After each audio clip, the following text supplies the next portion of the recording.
हिजो जसले बुझाएको थियो उसैलाई गरौँ। हामीलाई पुरानो नेपाल चाहियो, हामीलाई गणतन्त्र चाहिएन।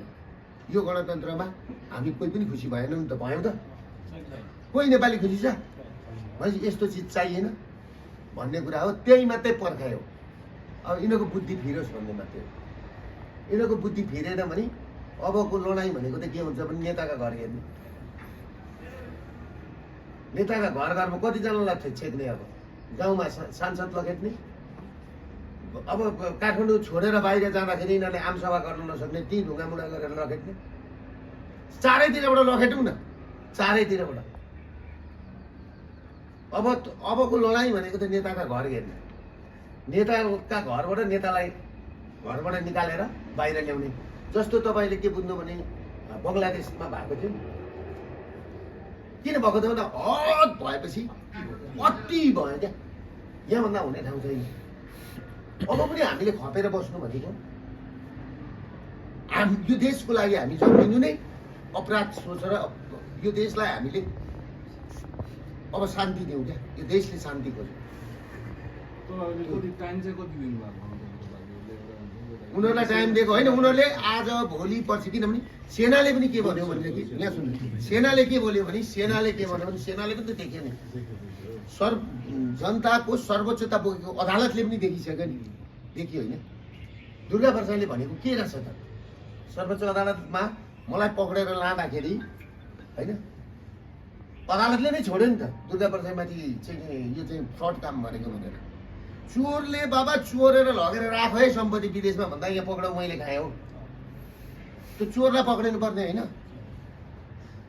अनि एउटा कुरो के बुझ्नुहोस् भने सबैले बुझ्या छ, पुलिसले बुझ्या छ, प्रशासनले बुझ्या छ, कर्मचारीले बुझ्या छ, आम नागरिकले बुझ्या छ। र सेनाले के भन्यो भन्दाखेरि तपाईँको हामी राष्ट्रको सेना हो, हामी जनताको सेना हो, नागरिकको सेना हो। र हामी उहाँहरूले भन्नुभयो, त्यो भन्नुभयो पृथ्वीनारायण शाहको लिगेसी बोकेको सेना हो नि त, देशको सेना हो नि त, नेपालको झन्डा बोकेको सेना हो नि त, पार्टीको सेना होइन नि त। त्यसले गर्दाखेरि हामी यो देश त पार्टीले चलाएको छ नि त। त्यसले गर्दा उहाँहरूले पृष्ठ के बुझ्नु भन्नुभयो भने हामी देशको सेना हो, नागरिकको सेना हो, जनताको सेना हो, हामी सरकारको सेना होइन भनेपछि छट्टै छुट्टियो कि छुट्टिएन कुरो। र सेनाको पनि कुरो के हो भन्दाखेरि रक्तपात दिन उनीहरूले छोड्दा राम्रो, छोडेर र सेना बाहिर निस्कियो भनेदेखि उनीहरूलाई नै अप्ठ्यारो। सायद हामीले 15 गते हामीले जुन आह्वान गरेको छ नि, 15 गते नै पनि सेना बाहिर निस्किन सक्ने स्थिति हुन्छ। कहाँ जाने भनेको नेताहरू जस्तो सुनियो नि यहाँ हेर्नु, प्रचण्डको फोटो जलाउनेलाई समायो, मेरो फोटो पनि जलायो, राजाको फोटो पनि जलायो, दुर्गा प्रसाईको फोटो र राजाको फोटो जलाउनु र खबरदार तँलाई काटिन्छ भन्नेलाई किन समाउँदैन? उसलाई पनि समाउनु पर्यो नि त, कानुन एउटै भने समाउनु पर्थ्यो नि। भनेपछि त्यहाँ त कानुन रहन्छ नि त। त्यसले गर्दाखेरि तपाईँले के बुझ्नुहोस् भने अब केही झोलेहरू छन् अघि पछि लागेर खाने, तिनले के बुझ्दा हुन्छ भने 15 गते काठमाडौँ छोडेर हिँड्दा हुन्छ। नेताहरू त नि तपाईँको एउटा यो के स्थितिमा पुगेका छन् भने काठमाडौँ छोडेर हिँड्ने स्थितिमा पुगिसकेका छन्। वामदेव गौतमले त अस्ति भनिहाले, खुलेरै भनिसक्यो, बुझिसक्यो उसले।